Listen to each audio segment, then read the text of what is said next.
नमस्कार।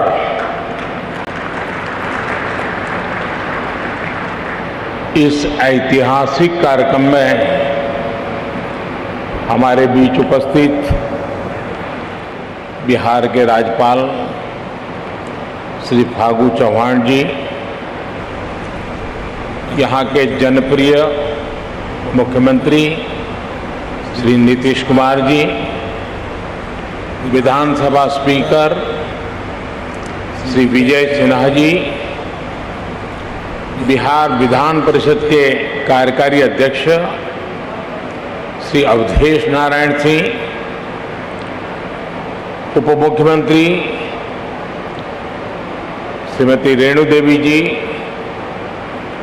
तारकिशोर जी, नेता प्रतिपक्ष श्री तेजस्वी यादव जी, सभी मंत्रीगण, विधायकगण, अन्य महानुभाव, देवी और सज्जनों, आप सभी को, बिहार निवासियों को बिहार विधानसभा भवन के शताब्दी वर्ष की बहुत बहुत शुभकामनाएं। बिहार का ये स्वभाव है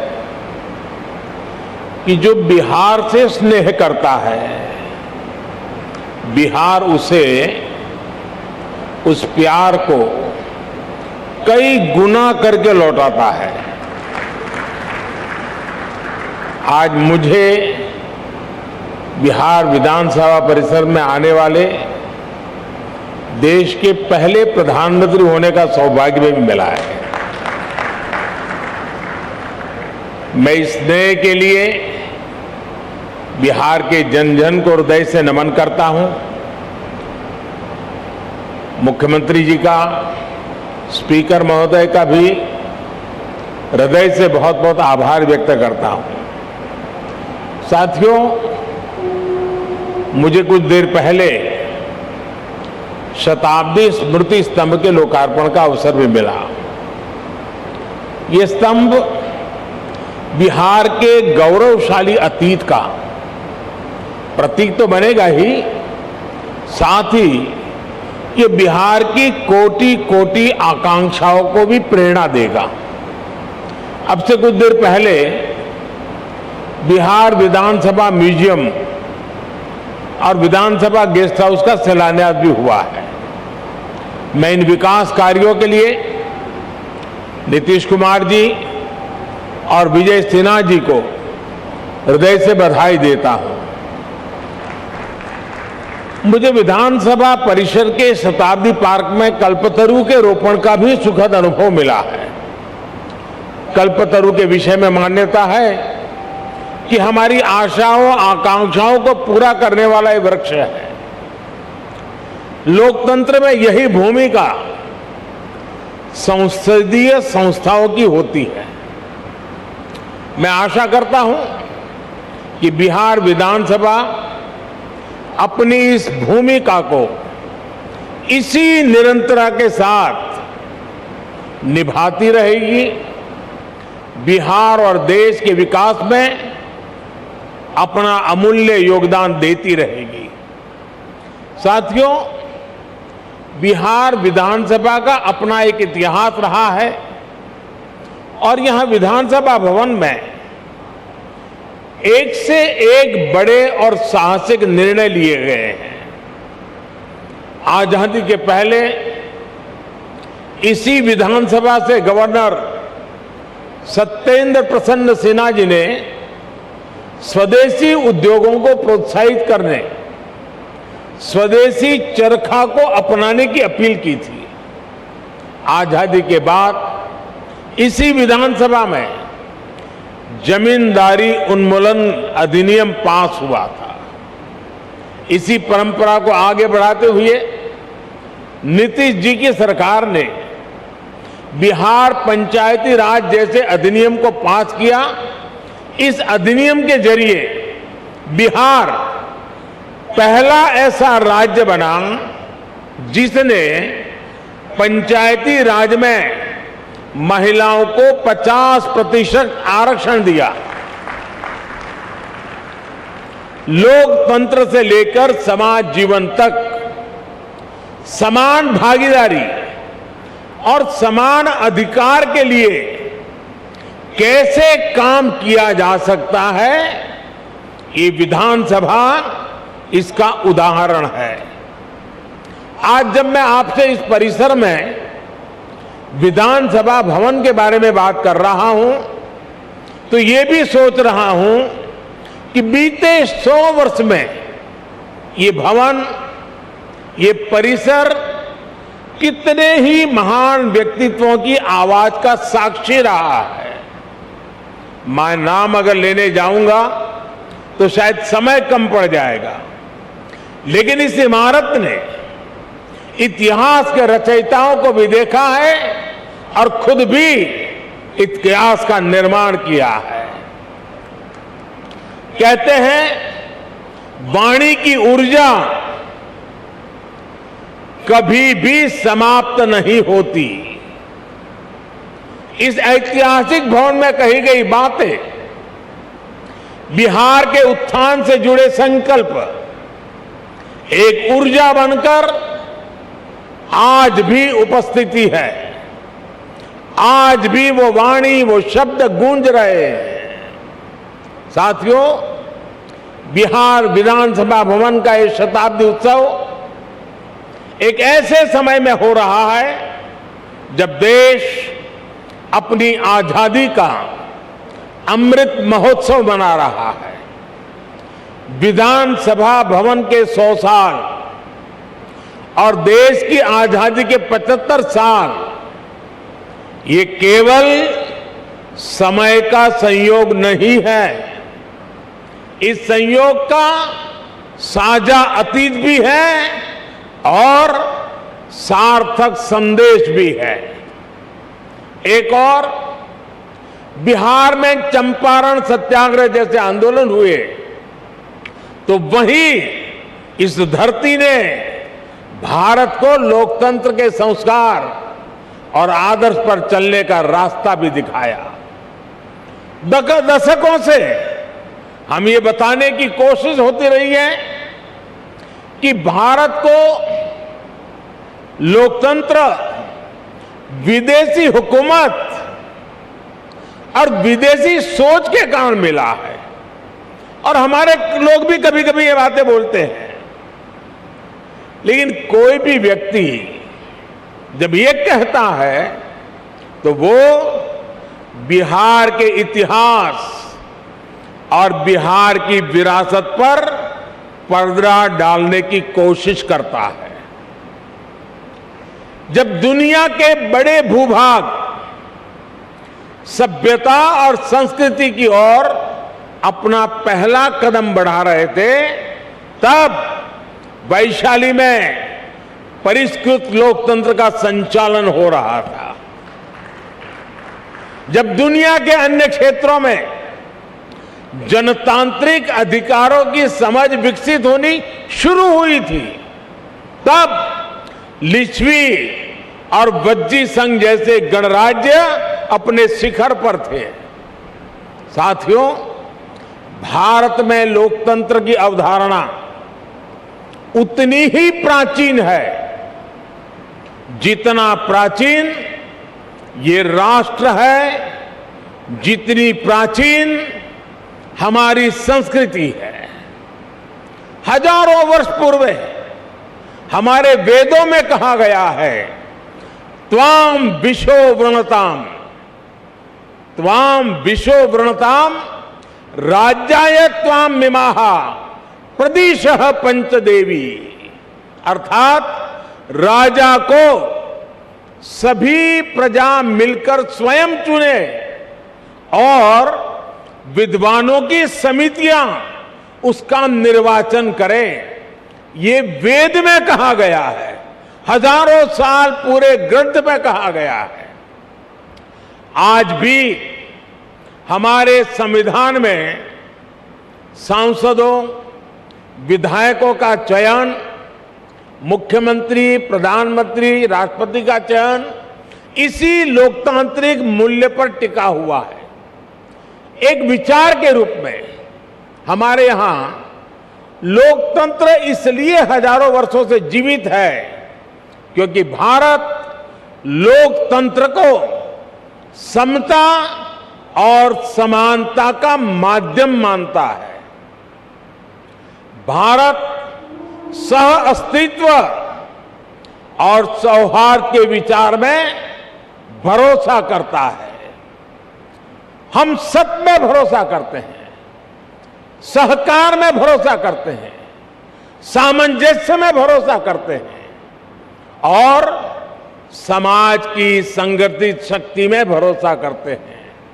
इसलिए हमारे वेदों ने हमें यह भी मंत्र दिया है, संगच्छध्वम संवदध्वम संवो मनासि जानताम, अर्थात हम मिलकर चले, मिलकर बोले, वो एक दूसरे के मनों को, एक दूसरे के विचारों को जाने और समझे।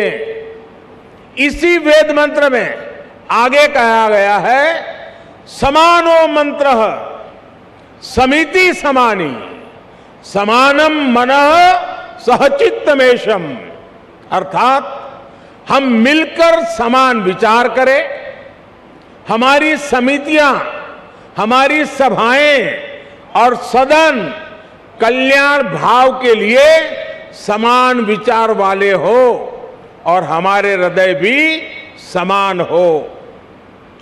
हृदय से लोकतंत्र को स्वीकार करने की ऐसी विराट भावना एक राष्ट्र के रूप में भारत ही प्रस्तुत कर सका है। इसलिए मैं जब भी दुनिया में अलग अलग जब देशों में जाता हूं, बड़े वैश्विक मंचों पर मौजूद होता हूं, तो मैं बहुत गर्व से कहता हूं, क्योंकि हमारे कान में किसी न किसी कारण से एक शब्द भर दिया गया है। हमारी मन की रचना को एक जगह पे स्थगित कर दिया गया है। हमें बार बार सुनाया गया है कि we are a largest democracy of the world, हम दुनिया की सबसे बड़े लोकतंत्र है, और हम भी उसी को स्वीकार कर लिया है बार बार सुनने के कारण। मैं आज भी दुनिया के मंच पर जब भी जाता हूं, बड़े गर्व से कहता हूं कि विश्व में लोकतंत्र की जननी ये भारत है। भारत मदर ऑफ डेमोक्रेसी है, और हमने भी, और बिहार वासियों ने तो खास, दुनिया में डंका बजाते रहना चाहिए कि we are a mother of democracy. और बिहार की गौरवशाली विरासत, पाली में मौजूद ऐतिहासिक दस्तावेज भी इसके जीवंत प्रमाण है। बिहार के इस वैभव को न कोई मिटा सकता है, न कोई छिपा सकता है। इस ऐतिहासिक इमारत ने बिहार की इस लोकतांत्रिक विरासत को 100 वर्ष तक मजबूत किया है। इसलिए मैं समझता हूं कि आज ये इमारत भी हम सभी के नमन की हकदार है। साथियों, इस भवन के इतिहास से बिहार की वो चेतना जुड़ी है जिसने गुलामी के कालखंड में भी अपने जनतांत्रिक मूल्यों को समाप्त नहीं होने दिया। इसके निर्माण के साथ और उसके बाद जो घटनाक्रम जुड़ा हुआ है, वो हमें बार बार याद करना चाहिए। किस तरह श्री कृष्ण सिंह जी ने, श्री बाबू ने अंग्रेजों के सामने शर्त रखी थी कि वो सरकार तभी बनाएंगे जब ब्रिटिश हुकूमत निर्वाचित सरकार के कामकाज में दखल नहीं देगा। कैसे द्वितीय विश्व युद्ध में भारत की सहमति के बिना देश को झोंकने के खिलाफ श्री बाबूजी ने, सरकार ने इस्तीफा दे दिया था। और बिहार का हर व्यक्ति इस बात के लिए गर्व कर सकता है। इस घटनाक्रम ने सदैव इस संदेश का संचार किया कि बिहार लोकतंत्र के खिलाफ कभी कुछ स्वीकार नहीं कर सकता। और भाई और बहनों, हम सभी ने देखा है कि कैसे आजादी के बाद भी बिहार अपनी लोकतांत्रिक निष्ठा को लेकर उतना ही अडिग, उतना ही प्रतिबद्ध रहा। बिहार ने आजाद भारत को डॉक्टर राजेंद्र प्रसाद के रूप में पहला राष्ट्रपति दिया। लोकनायक जयप्रकाश, कर्पूरी ठाकुर, बाबू जगजीवन राम, अनेक भी जैसे नेतृत्व इस धरती पर हुए। जब देश में संविधान को कुचलने का प्रयास हुआ तो भी उसके खिलाफ बिहार ने सबसे आगे आकर विरोध का बिगुल फूंका। आपातकाल के उस स्याही दौर में बिहार की धरती ने दिखा दिया कि भारत में लोकतंत्र को दबाने की कोशिशें कभी भी कामयाब नहीं हो सकती। और इसलिए मैं मानता हूं कि बिहार जितना समृद्ध होगा, भारत की लोकतांत्रिक शक्ति भी उतनी ही मजबूत होगी। बिहार जितना सशक्त होगा, भारत भी उतना ही सामर्थ्यवान होगा। साथियों, आजादी का अमृत महोत्सव और बिहार विधानसभा के 100 वर्ष का यह ऐतिहासिक अवसर हम सभी के लिए, प्रत्येक जनप्रतिनिधि के लिए आत्मविवेचना और आत्मनिरीक्षण का भी संदेश लेकर आया है। हम अपने लोकतंत्र को जितना मजबूत करेंगे, उतनी ही मजबूती हमारी आजादी को मिलेगी, हमारे अधिकारों को मिलेगी। आज 21वीं सदी में दुनिया तेजी से बदल रही है। नई जरूरतों के हिसाब से भारत के लोगों की, हमारे युवाओं की आशाएं, अपेक्षाएं भी बढ़ रही है। हमारी लोकतांत्रिक व्यवस्थाओं को इसके हिसाब से तेज गति से कार्य करना पड़ेगा। आज जब हम आजादी के 75वें साल में एक नए भारत के संकल्प के साथ आगे बढ़ रहे हैं, तो इन संकल्पों को आगे बढ़ाने की जिम्मेदारी हमारी संसद और विधानसभाओं पर भी है। इसके लिए हमें ईमानदारी और निष्ठा से दिन रात मेहनत करने की जरूरत है। देश के सांसद के रूप में, राज्य के विधायक के रूप में हमारी ये भी जिम्मेदारी है कि हम लोकतंत्र के सामने आ रही हर चुनौती को मिलकर हराएं। पक्ष विपक्ष के भेद से ऊपर उठकर देश के लिए, देश हित के लिए हमारी आवाज एकजुट होनी चाहिए। जनता से जुड़े विषयों पर सदन सकारात्मक संवाद का केंद्र बने। सकारात्मक कार्यों के लिए हमारी आवाज उतनी ही बुलंद दिखे, इस दिशा में भी हमें निरंतर आगे बढ़ना चाहिए। हमारे आचरण से ही हमारे देश की लोकतांत्रिक परिपक्वता प्रदर्शित होती है। और इसलिए दुनिया के सबसे बड़े लोकतंत्र के साथ साथ हमें दुनिया के सबसे परिपक्व लोकतंत्र के रूप में भी खुद को आगे बढ़ाना है। साथियों, मुझे खुशी है कि आज देश इस दिशा में सकारात्मक बदलाव देख रहा है। मैं अगर संसद की बात करूं तो पिछले कुछ वर्षों में संसद में सांसदों की उपस्थिति और संसद की प्रोडक्टिविटी में रिकॉर्ड वृद्धि हुई है। और अभी विजय जी ने भी विधानसभा का ब्यौरा दिया। सकारात्मकता, गतिशीलता, व्यापक रूप से विषयों की चर्चा, निर्णय उसका पूरा ब्यौरा दिया। साथियों, वैसे संसद में भी पिछले बजट सत्र में भी लोकसभा की प्रोडक्टिविटी 129% थी, 129% थी। राज्यसभा में भी 99% प्रोडक्टिविटी दर्ज की गई। यानी देश लगातार नए संकल्पों पर काम कर रहा है, लोकतांत्रिक विमर्श को आगे बढ़ा रहा है।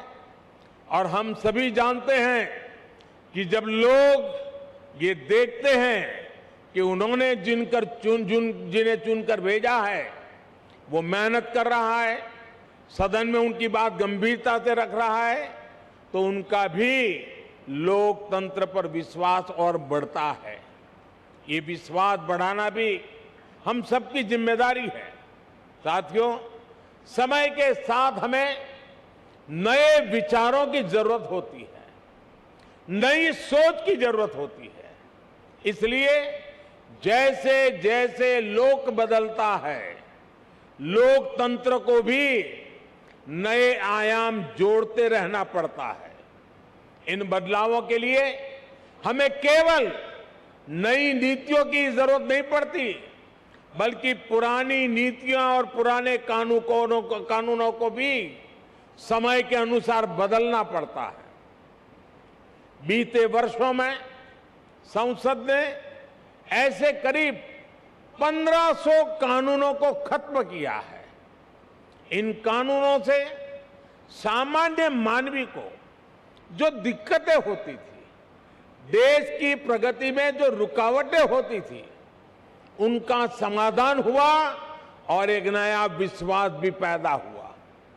राज्य स्तर पर भी ऐसे कई पुराने कानून हैं जो वर्षों से चले आ रहे हैं। हमें मिलकर इस और भी ध्यान देने की जरूरत है। साथियों, दुनिया के लिए 21वीं सदी भारत की सदी है।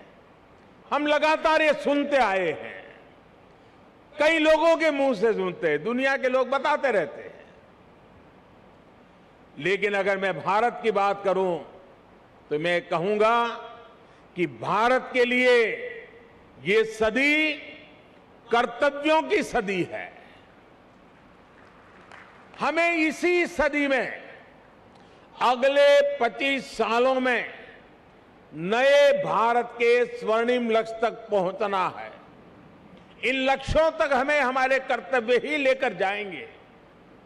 इसलिए ये 25 साल देश के लिए कर्तव्य पथ पर चलने के साल है। ये 25 साल कर्तव्य भावना से स्वयं को समर्पित करने का कालखंड है। हमें स्वयं को अपने लिए, अपने समाज के लिए, अपने देश के लिए कर्तव्य की कसौटी पर कसना होगा। हमें कर्तव्य की पराकाष्ठा को पार करना होगा।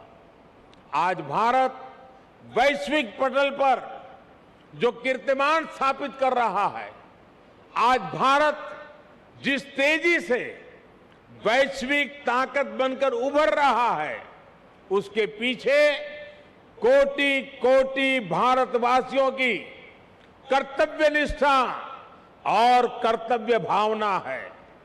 लोकतंत्र में हमारे सदन जनता की भावनाओं का प्रतिनिधित्व करते हैं। इसलिए देशवासियों की कर्तव्य निष्ठा हमारे सदनों और जनप्रतिनिधियों के आचरण में भी झलकनी चाहिए। हम सदन में जैसा आचरण करेंगे, कर्तव्य भाव पर सदन के भीतर जितना बल दिया जाएगा, देशवासियों को भी उतनी ही ऊर्जा और प्रेरणा मिलेगी। एक और महत्वपूर्ण बात, हमें अपने कर्तव्यों को अपने अधिकारों से अलग नहीं मानना चाहिए। हम अपने कर्तव्यों के लिए जितना परिश्रम करेंगे, हमारे अधिकारों को भी उतना ही बल मिलेगा। हमारी कर्तव्य निष्ठा ही हमारे अधिकारों की गारंटी है। इसलिए हम सभी जनप्रतिनिधियों को कर्तव्य पालन का भी संकल्प दोहराना है। ये संकल्प ही हमारी और हमारे समाज की सफलता का मार्ग प्रशस्त करेंगे। आज जब हम देश के अमृत संकल्पों को लेकर आगे बढ़ रहे हैं, तो हमें अपने कर्तव्य में, अपने श्रम में, अपने परिश्रम में कोई कमी नहीं छोड़नी है। एक राष्ट्र के रूप में हमारी एकता हमारी प्राथमिकता होनी चाहिए। गरीब से गरीब व्यक्ति का भी जीवन आसान बने। दलित, पीड़ित, शोषित, वंचित, आदिवासी, हर किसी को हर जरूरी सुविधा मिले, ये हम सभी का संकल्प होना चाहिए। आज सबको घर, सबको पानी, सबको बिजली, सबको इलाज जैसे जिन लक्ष्यों को लेकर देश काम कर रहा है, वो हम सबकी सामूहिक जिम्मेदारी है। बिहार जैसे सामर्थ्यवान और ऊर्जावान राज्य में गरीब, दलित, पिछड़े, आदिवासी और महिलाओं का उत्थान बिहार को भी तेज गति से आगे बढ़ा रहा है और बढ़ाएगा। और बिहार जब आगे बढ़ेगा तो भारत भी अपने स्वर्णिम अतीत को दोहराते हुए विकास और सफलता की नई ऊंचाइयों को छुएगा। इसी कामना के साथ इस महत्वपूर्ण ऐतिहासिक अवसर पर आप सब ने मुझे निमंत्रित किया, इस ऐतिहासिक पल के साक्षी बनने का अवसर दिया। इसके लिए मैं राज्य सरकार का, स्पीकर महोदय का और सभी यहां के वरिष्ठ जनों का हृदय से बहुत बहुत आभार व्यक्त करता हूं। अनेक अनेक शुभकामनाओं के साथ इस 100 साल की यात्रा आने वाले 100 साल के लिए नई ऊर्जा का केंद्र बने, इसी एक अपेक्षा के साथ बहुत बहुत धन्यवाद, बहुत बहुत शुभकामनाएं।